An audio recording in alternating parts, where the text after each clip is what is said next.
Langsung saja kita masuk ke materi pertama, yaitu pengertian fase-fase perkembangan. Pengertian fase-fase perkembangan adalah penahanan atau pembabakan rentang perjalanan kehidupan individu yang diwarnai ciri-ciri khusus atau pola-pola tingkah laku tertentu. Pengertian lainnya yaitu perubahan-perubahan yang dialami individu atau organisme menuju tingkat kedewasaannya yang berlangsung secara sistematis, progresif, dan berkesinambungan baik menyangkut fisik maupun psikis. Yang pertama, sistematis. Sistematis adalah perubahan dalam perkembangan itu bersifat saling ketergantungan atau saling mempengaruhi antara bagian-bagian organisme seperti fisik dan psikis dan merupakan satu kesatuan yang harmonis. Yang kedua, progresif. Progresif adalah perubahan yang terjadi bersifat maju, meningkat, dan mendalam baik secara kualitatif yang berupa fisik maupun kualitatif yang berupa psikis. Yang ketiga yaitu berkesinambungan. Berkesinambungan yaitu perubahan pada bagian atau fungsi organisme berlangsung secara beraturan. Langsung saja kita masuk ke materi selanjutnya, yaitu prinsip-prinsip perkembangan. Yang pertama, perkembangan merupakan proses yang tidak pernah berhenti. Artinya manusia secara terus-menerus berkembang dipengaruhi oleh pengalaman atau belajar. Yang kedua, perkembangan itu mengikuti pola atau arah tertentu. Artinya, perkembangan terjadi secara teratur sehingga hasil perkembangan dari tahap sebelumnya yang merupakan persyaratan bagi perkembangan selanjutnya. Yang ketiga, perkembangan terjadi pada tempo yang berlainan. Perkembangan fisik atau mental mencapai kematangannya pada waktu dan tempo yang berbeda. Langsung saja kita masuk ke materi selanjutnya, yaitu fase-fase perkembangan. Setiap tahap atau periode masing-masing ditandai oleh ciri-ciri, perilaku atau perkembangan tertentu. Erikson membagi rentang kehidupan manusia menjadi 8 tahap, yaitu masa bayi, masa kanak-kanak, masa prasekolah, masa sekolah, masa remaja, masa pradewasa, masa dewasa, dan masa tua. Piaget membagi rentang kehidupan manusia menjadi 5 periode. Perkembangan utama di masa kanak-kanak dimulai dengan saat pembuahan dan berakhir ketika anak-anak matang secara seksual, yaitu pertama, periode pralahir yaitu pembuahan sampai akhir.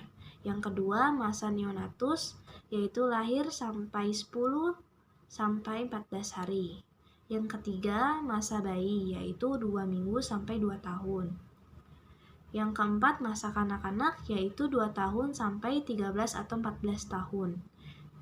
Yang kelima, masa puber yaitu 11 sampai 16 tahun. Sedangkan Hurlock membagi rentang kehidupan manusia secara lebih rinci, yaitu 1. Periode pranatal, yaitu konsep kelahiran. Yang kedua, masa kelahiran, yaitu kelahiran sampai akhir hingga minggu kedua. Yang ketiga, masa bayi, yaitu akhir minggu kedua sampai akhir tahun kedua. Yang keempat, awal masa kanak-kanak, yaitu 2 sampai 6 tahun. Yang kelima, akhir masa kanak-kanak, yaitu 6 sampai 10 atau 12 tahun. Yang keenam, masa puber atau pra-remaja, yaitu 11 sampai 12. Yang ketujuh, masa remaja yaitu 13 atau 14 sampai 18 tahun. Yang kedelapan, awal masa dewasa yaitu 18 sampai 40 tahun. Yang kesembilan, masa dewasa madya yaitu 40 sampai 60 tahun. Yang ke-10, masa dewasa lanjut atau usia lanjut yaitu 60 tahun sampai meninggal. Saya Kasina Fitri, NPM 2020-2150-0481. Di sini saya akan melanjutkan presentasi. A. Ciri-ciri pranatal. Periode pertama dalam rentang kehidupan manusia ini merupakan periode yang paling singkat. Namun, pada dasarnya periode ini sangat penting dari semua periode. Adapun ciri-cirinya, yang pertama pembawaan dari lahir, yang kedua pertumbuhan dan perkembangan yang sangat cepat, yang ketiga kondisi dalam lingkungan pralahir, yang keempat sikap orang-orang. Selanjutnya ciri-ciri bayi neonatal. Setiap periode rentang kehidupan ditandai oleh gejala perkembangan. Berikut ini ada 5 cara yang paling penting dari periode bayi neonatal. Yang pertama, periode yang tersingkat dari semua masa perkembangan. Yang kedua, masa yang terjadinya penyesuaian yang radikal. Yang ketiga, masa terhentinya perkembangan. Yang keempat, pendahuluan dari perkembangan. Yang kelima, periode yang berbahaya. Selanjutnya, ciri-ciri awal masa kanak-kanak. Berikut ini adalah ciri-ciri awal masa kanak-kanak. Yang pertama, sebutan yang digunakan oleh orang tua. Sebagian besar orang tua menganggap awal masa kanak-kanak adalah A. Usia yang mengandung masalah atau usia sulit. Yang B. Usia mainan, karena anak menghabiskan sebagian besar waktunya untuk bermain dengan mainannya. Yang kedua, sebutan yang digunakan oleh para pendidik. Para pendidik menyebut tahun-tahun awal masa kanak-kanak sebagai usia persekolahan, yang merupakan masa persiapan anak-anak baik secara fisik maupun mental untuk menghadapi tugas-tugas pada saat mereka mulai bersekolah. Selanjutnya, ciri-ciri akhir masa kanak-kanak. Yang pertama, label yang digunakan orang tua. A. Usia yang menyulitkan, masa di mana anak-anak tidak lagi menuruti perintah, lebih banyak dipengaruhi teman sebaya daripada orang tua atau anggota keluarga lain. B. Usia tidak rapi, masa di mana anak-anak cenderung tidak memperdulikan ceroboh dalam penampilan dan kamarnya berantakan. C. Usia bertengkar, masa di mana banyak terjadi pertengkaran antara keluarga dan suasana rumah tidak menyenangkan bagi semua anggota keluarga. Yang kedua, label yang digunakan para pendidik. A. Usia sekolah dasar. Anak diharapkan memperoleh dasar-dasar pengetahuan untuk keberhasilan penyesuaian diri pada kehidupan dewasa dan memperoleh keterampilan penting tertentu. B. Periode kritis dalam dorongan berprestasi, masa di mana anak-anak membentuk kebiasaan untuk mencapai sukses. Perilaku berprestasi pada anak-anak mempunyai kolerasi yang tinggi dengan perilaku berprestasi pada masa dewasa. 3. Label yang digunakan ahli psikologi. A. Usia berkelompok, masa di mana perhatian utama anak tertuju pada keinginan diterima teman sebaya sebagai anggota kelompok, terutama kelompok yang bergengsi dalam pandangan teman-temannya. B. Usia penyesuaian diri, anak menyesuaikan diri dengan standar yang disetujui kelompok. Ciri-ciri masa puber. 1. Periode tumpang tindih karena kedudukan remaja berada di antara masa akhir anak-anak dan awal masa remaja. 2. Periode yang singkat, berlangsung sekitar 2-4 tahun. Anak yang mengalami puber selama 2 tahun atau kurang dianggap cepat matang, sedangkan anak yang mengalami puber selama 3-4 tahun dianggap lambat matang. 3. Dibagi di dalam 3 tahap. Tahap prapuber, bukan lagi seorang anak, tetapi juga belum remaja, tahap puber. Kematangan seksual, muncul haid pada anak perempuan dan mimpi basah pada anak laki-laki. Dan tahap pasca puber, yaitu ciri-ciri seks sekunder misalnya kumis, jakun, suara yang berat, otot yang kuat pada anak laki-laki, atau pinggul yang besar, payudara, suara yang lembut pada anak perempuan sudah berkembang dan organ-organ seks berfungsi secara matang. 4.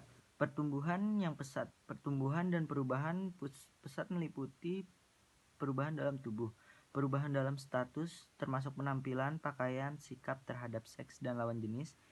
Perubahan ini sering menimbulkan keraguan, perasaan tidak mampu dan tidak aman, serta menimbulkan perilaku yang kurang baik. 5. Fase negatif, fase di mana individu mengambil sikap anti terhadap kehidupan atau kelihatannya kehilangan sifat-sifat yang sebelumnya sudah berkembang. Pada fase ini perilaku remaja mendadak menjadi sulit diduga dan seringkali agak melawan norma sosial yang berlaku. Ciri-ciri masa remaja. 1. Periode yang penting. Ada beberapa periode yang dianggap lebih penting daripada beberapa periode lainnya karena berakibat langsung terhadap sikap dan perilaku, dan ada yang dianggap penting karena berakibat jangka panjang. 2. Periode peralihan. Dalam setiap periode peralihan, status individu tidak jelas dan terdapat keraguan akan peran yang harus dilakukan. Pada masa ini remaja bukan lagi seseorang anak dan juga bukan seorang dewasa. 3. Periode perubahan. Perubahan sikap dan perilaku sejajar dengan perubahan fisik. Ketika perubahan fisik terjadi dengan pesat, perubahan perilaku dan sikap juga berlangsung pesat. 4. Usia bermasalah. Masalah remaja sering sulit diatasi baik oleh anak laki-laki maupun perempuan. Yang kelima, mencari identitas. Pada tahun-tahun awal masa remaja, penyesuaian diri dengan kelompok masih penting. Kemudian mereka mulai mendambakan identitas diri dan tidak puas lagi dengan menjadi sama dengan teman-teman dalam segala hal. Ciri-ciri masa dewasa dini. Masa dewasa dini merupakan periode penyesuaian diri terhadap pola-pola kehidupan baru dan harapan-harapan sosial baru. 1. Ciri-ciri menonjol pada masa dewasa dini. Masa pengaturan. Jika anak laki-laki dan anak perempuan mencapai usia dewasa, berarti sudah saatnya untuk menerima tanggung jawab sebagai seorang dewasa. Sebagai orang dewasa. 2. Usia reproduktif. Menjadi orang tua merupakan salah satu peran yang paling penting dalam hidup orang dewasa. Yang ketiga, masa bermasalah. Masalah-masalah masa dewasa dini yaitu masalah yang berhubungan dengan penyesuaian diri dalam kehidupan perkawinan, peran sebagai orang tua, dan pekerjaan atau karir. Yang keempat, ketegangan emosional. Ketegangan emosional umumnya nampak dalam bentuk keresahan, yaitu kekhawatiran mereka dalam menghadapi dan menyelesaikan masalah-masalah pekerjaan, perkawinan, atau peran orang tua. Ciri-ciri masa dewasa madya. 1. Periode yang sangat ditakuti. Penyebabnya adalah banyaknya stereotip yang tidak menyenangkan tentang usia dewasa madya, yaitu adanya kepercayaan tradisional tentang kerusakan mental dan fisik yang diduga disertai dengan berhentinya reproduksi kehidupan. 2. Masa transisi. Transisi senantiasa berarti penyesuaian diri terhadap minat, nilai, dan pola perilaku yang baru. Ketiga, masa stres. Penyesuaian secara radikal terhadap peran dan pola hidup yang berubah, khususnya bila disertai dengan berbagai perubahan fisik, psikologi seseorang, dan menimbulkan stres. Yang keempat, usia berbahaya. Berasal dari kalangan pria yang ingin melakukan pelampiasan untuk kemudaan yang berakhir sebelum memasuki usia lanjut. Yang kelima, usia canggung. Pria dan wanita berusia madya bukan muda lagi tetapi juga tua.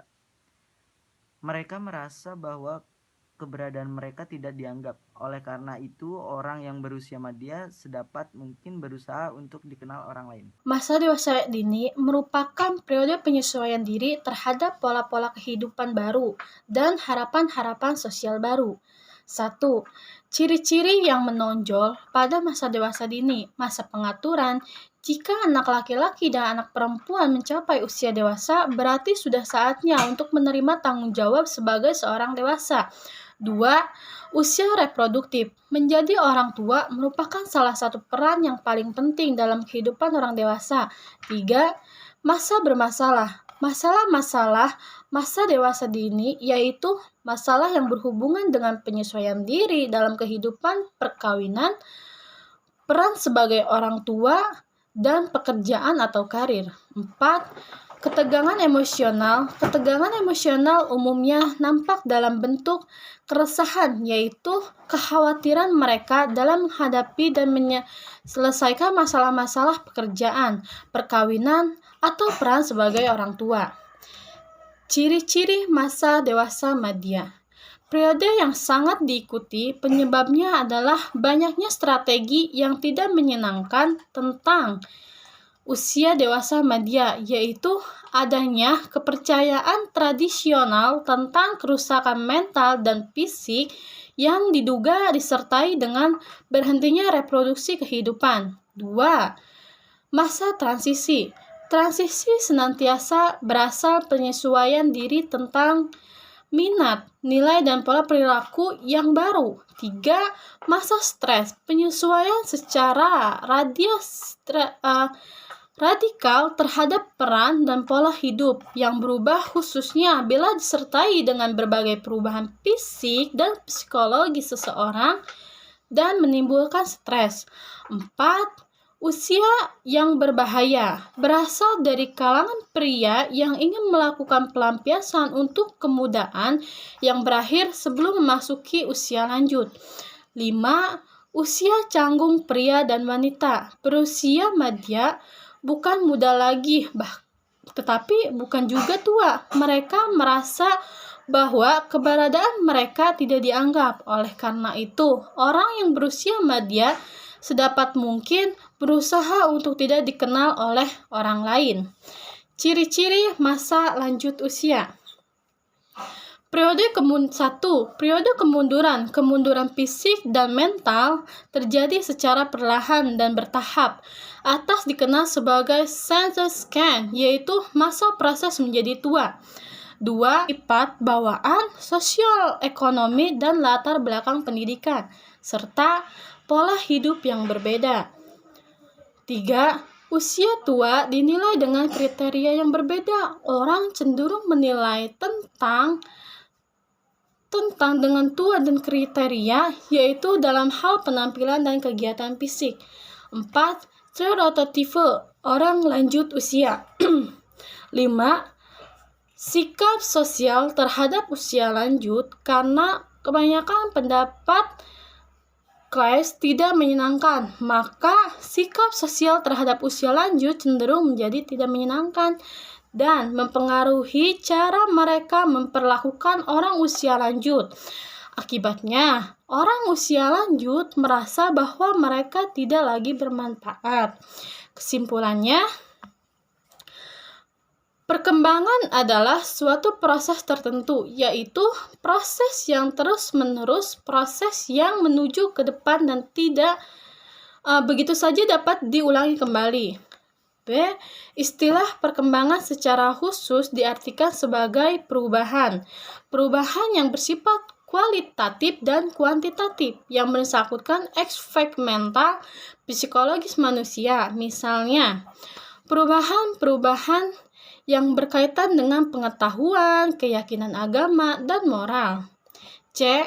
Fase-fase perkembangan individu ada berbagai tingkat, terdiri atas 1. Periode pranatal, konsep kelahiran. 2. Masa kelahiran, kelahiran sampai akhir minggu kedua. 3. Masa bayi, akhir minggu kedua sampai akhir tahun kedua. 4. Masa anak-anak, 2 sampai 6 tahun. 5. Akhir masa anak-anak 6 sampai 10 atau 12 tahun. 6. Masa puber atau pra-remaja 10 atau 12 sampai 13 atau 14 tahun. Masa remaja dari 13 atau 14 sampai 18 tahun. Awal masa remaja atau dewasa dini 18 sampai 40 tahun. Masa dewasa madya 40 sampai 60 tahun. Dan 10. Masa dewasa lanjut usia dari 60 tahun sampai seterusnya. Mungkin cukup sekian yang dapat kelompok kami sampaikan. Kurang lebihnya mohon dimaafkan. Wabillahi taufiq wal hidayat. Wassalamualaikum warahmatullahi wabarakatuh.